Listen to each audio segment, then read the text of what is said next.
已经达到了1级仙帝境界，说飞升神界了。没错的，1万多年，居然还知道。无论如何，狒狒和小黑他们好。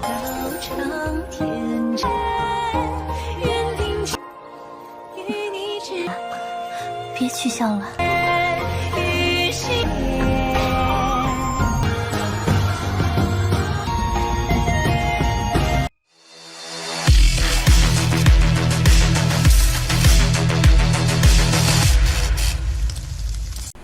Halo semuanya, selamat datang di Ruang Sinema. Bagaimana kabar kalian semua? Semoga selalu sehat dan baik-baik saja. Sesuai jadwal, jadi pada hari ini kita akan kembali melanjutkan series Donghua Stellar Transformation Season 6 episode 22. Tanpa berlama-lama lagi, langsung saja kita mulai alur ceritanya. Terlihat kalau saat ini Jiang Fan begitu gelisah, pasalnya keberadaan Xin Yu dan juga Jiang Li tidak dia ketahui. Jiang Lan tidaklah ingin memberitahukan apapun kepadanya. Sesaat kemudian utusannya pun datang. Tapi mereka tidaklah kunjung menemukan keberadaan Xin Yu di kota. Alhasil, Jiang Fan akan melakukan perjalanan sendiri demi bisa menemukan keberadaan putrinya.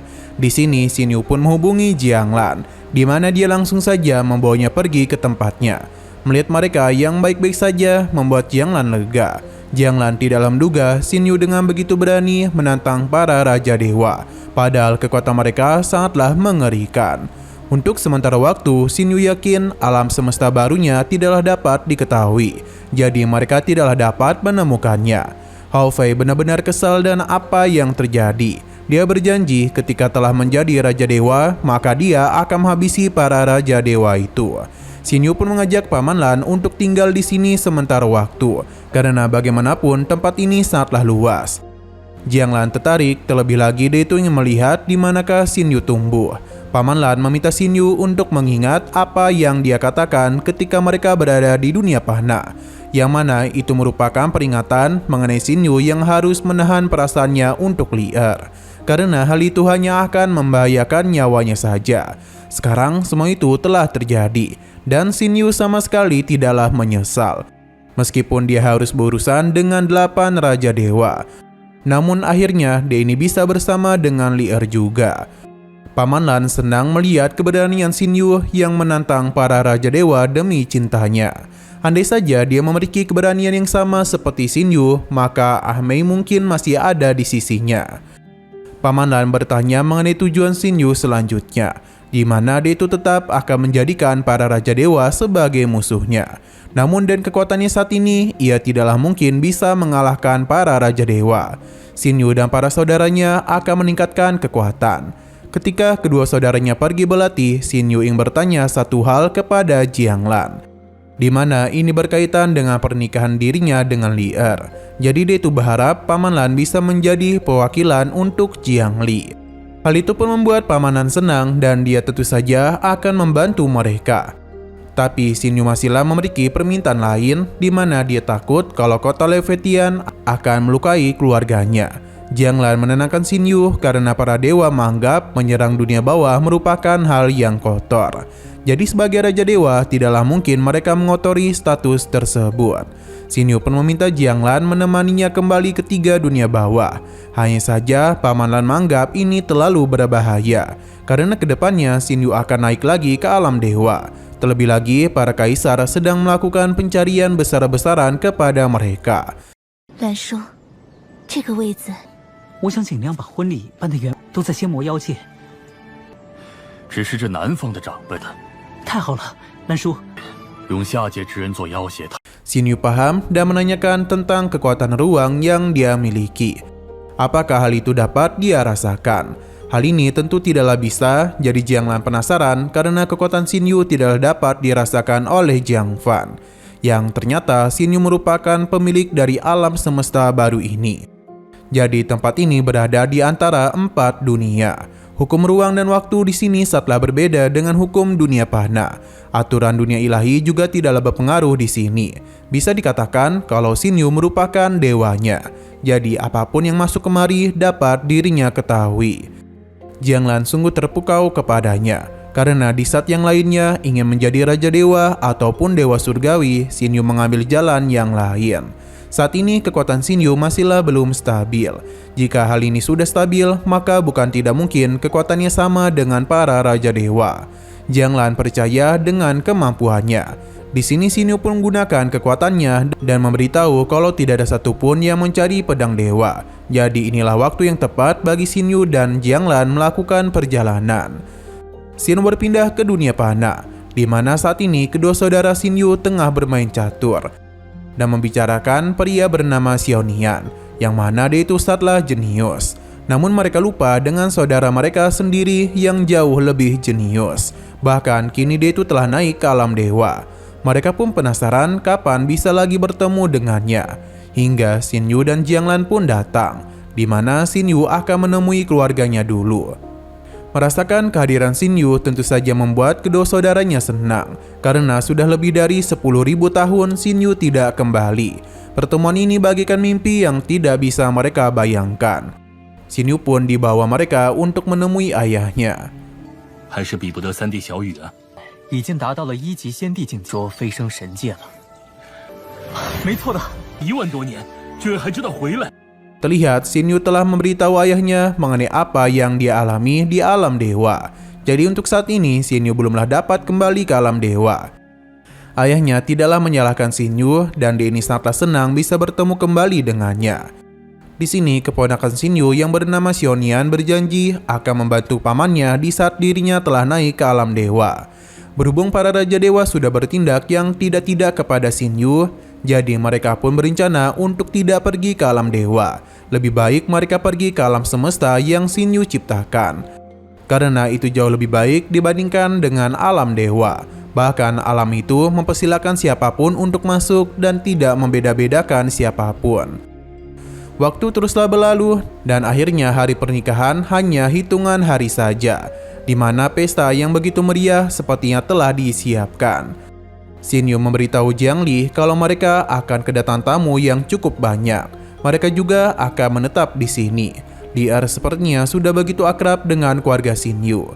Lier juga terlihat senang karena dalam waktu 3 hari lagi mereka akan menikah.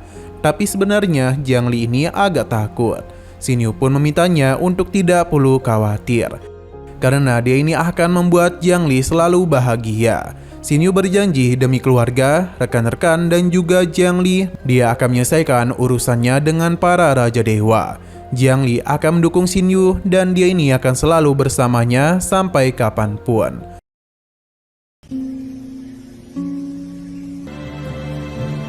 无论是狒狒和小黑他们，好。宇哥，我会一直陪着你的，一直。 Waktu pun terus berlalu di mana persiapan pernikahan telah dimulai. Acara ini sangatlah megah karena dipersiapkan dengan begitu matang dari jauh hari. Hari demi hari juga terus berlalu, hingga kita pun diperlihatkan kepada Jiang Li yang tengah dirias. Meskipun dari awal Jiang Li ini memang sudah sangatlah cantik, namun ketika dirinya dirias, maka Jiang Li jauh lebih cantik lagi. Ia mulai merenung ketika pertama kali mengingat kebersamaannya dengan Xin Yu, hingga bisa sampai sedekat ini. Kini Jiang Li pun mengenakan gaun pernikahannya, di mana para gadis memberikan pujian betapa cantik dan indahnya Jiang Li pada hari ini.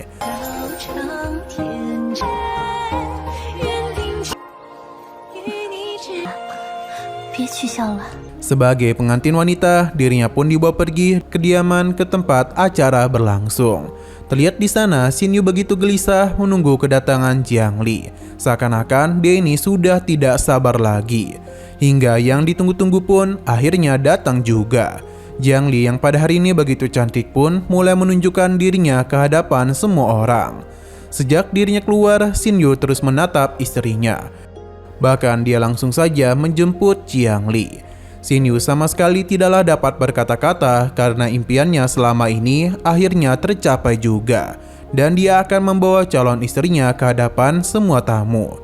Sekali lagi pernikahan ini sangatlah megah dan merupakan hal yang memang Xin Yu persiapkan sejak lama.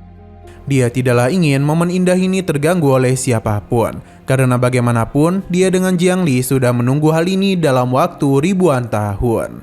Para tamu di sana juga merasa begitu senang atas pernikahan mereka. Meskipun tidak dihadiri oleh ayah dan ibunya, tapi Jiang Li terlihat begitu senang di sepanjang perjalanan. Ia bersama Xin Yu terus tersenyum kepada para tamu.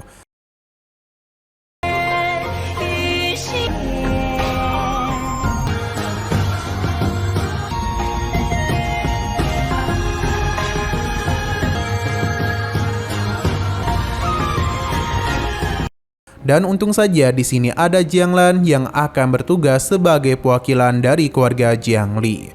Hao Fei dan He Yu juga ada di sini, begitu pula dengan keluarga Xin Yu. Xin Yu dan juga Jiang Li pun memberikan hormat kepada Jiang Lan dan juga ayah Xin Yu.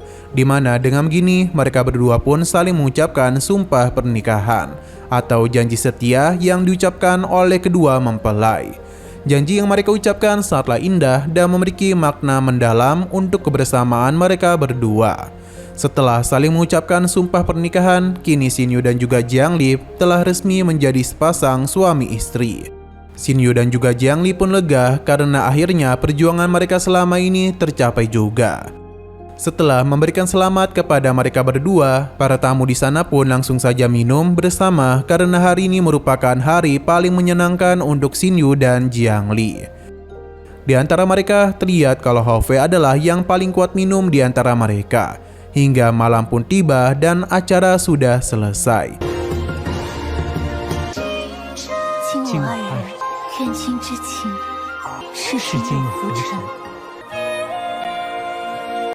Kini saatnya malam yang paling dinantikan oleh Xin Yu pun telah tiba. Terlihat kalau Jiang Li sudah menunggu suaminya di tempat tidur. Dengan perasaan yang begitu malu, dia melihat Xin Yu perlahan-lahan mulai mendekatinya. Baik Xin Yu maupun Jiang Li terlihat agak tegang. Bahkan Xin Yu mencoba menenangkan dirinya dulu hingga akhirnya bisa membuka penutup wajah liar. Sekali lagi dia pun begitu terpukau akan kecantikannya. Sedangkan di sisi luar ada yang tidak ketinggalan, di mana Hao Fei bersama Jiang Yan dan yang lainnya ingin mengganggu mereka. Akan tetapi Xin Yu yang telah menyadari hal itu menggunakan sebuah formasi. Jadi ketika Hao Fei ingin masuk secara paksa, dia pun harus tersengat listrik yang melindungi pintu tersebut. Dengan begini mereka pun pergi karena tidak memiliki kesempatan untuk mengganggu. Xin Yu dan Jiang Li pun mentertawakan hal itu. Setelah tidak ada lagi yang mengganggu mereka, Xin Yu dan Jiang Li pun langsung saja menatap satu sama lain dan akhirnya mereka kembali berciuman. Dan membuat air mata jiwa mulai saling bereaksi. Tanpa berlama-lama lagi, Xin Yu dan Jiang Li pun mulai malam pertama mereka.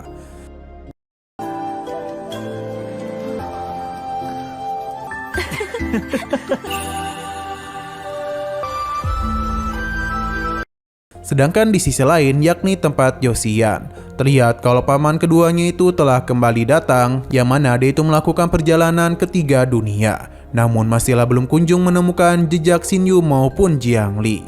Josian meminta pamannya untuk bertanya kepada keluarga Xin Yu. Namun sebagai bagian dari 8 keluarga dewa merupakan hal tercela jika mengganggu kehidupan dunia bawah. Dia meminta Josian untuk menjaga harga dirinya dan juga keluarga Zhao. Pamannya menenangkan Josian, pasalnya Xin Yu telah berani membuat keributan dengan kota Leifa, bahkan merebut calon istri dari keponakannya. Sebagai paman yang baik, dia berjanji akan memberikan keadilan untuk Josian. Dia pun segera pergi untuk kembali mencari informasi. Sedangkan Josian masihlah belum dapat melupakan Xin Yu, karena dia hampir saja membuatnya mati jika tidak menggunakan giok pemberian kakeknya. Alasan mengapa Josian juga marah karena dia itu merasa dipermalukan oleh Xin Yu. Pada akhirnya dia pun memiliki niatan buruk yang mana dia akan melanggar apa yang tidak dapat dilanggar oleh ayahnya. Kemungkinan besar Josian ini akan pergi ke alam bawah.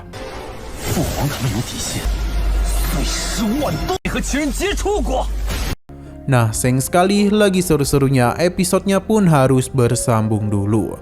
Oke, sekian dulu pada video kali ini. Untuk video selanjutnya akan segera hadir. Jadi bagi kalian yang ingin mengikuti series ini, langsung saja klik subscribe dan aktifkan loncengnya. Terima kasih yang sudah menonton video sampai habis. Jika kalian suka pada video ini, klik like dan share ke teman-teman kalian tentang channel ini. Dan ditunggu aja kelanjutannya. Oke, sampai jumpa di video selanjutnya.